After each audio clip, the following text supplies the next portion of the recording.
lot of people think that somehow empiricism is more scientific than other philosophical views, or even that it's linked in some way to a materialistic view in science, and that is almost the opposite of the truth. It's true that the logical positivists in Vienna, the early 20th century, thought that empiricism would be the basis of science, but in fact empiricism makes modern science almost impossible, because empiricism is the view that all human knowledge begins with perceptions, with sights and sounds, what Ayer called sense data, and that all your knowledge must be built up from this. And of course scientific knowledge, which says there are atoms and electrons and quarks and multi-dimensional realities and maybe even many universes, is as far from that view as you could get. And you say a scientific view now of the world, if you say what is quantum reality really like, won't be anything anybody can ever ordinarily experience.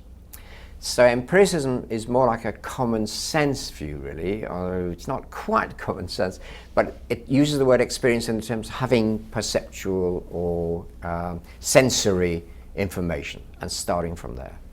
Now, an empiricist doesn't have to be a theist at all. A.J.S. certainly wasn't. You could say there are just sensory experiences. In fact, Ayer himself said that you don't ever have experiences of God. So God isn't a sense experience. So if you limited your basis of knowledge to sense experience, you wouldn't get to God. That's true. So you don't have to be a theist, but you'd be stuck with sense experiences. Of course, A.J. Ayer also said there isn't such a thing as a mind which has experiences. There are just experiences. That's a very weird view, but anyway, it is a view he held. There are just experiences with no mind. So on those two things, an idealist might differ from an empiricist. An idealist would say minds exist, and they have experiences, and God is the supermind, which experiences everything. And you don't have to say that.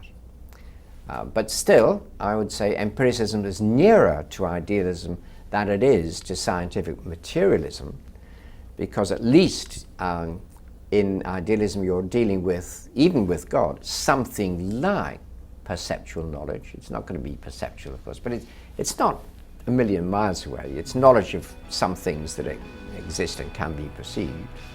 Whereas in modern science, you're dealing with quarks which can never even be separated from each other and so cannot be possibly individually observed.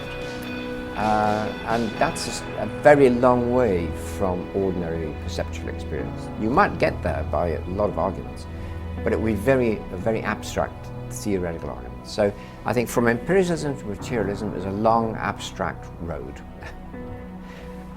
From empiricism to God is a pretty direct road, but one you're not forced to take.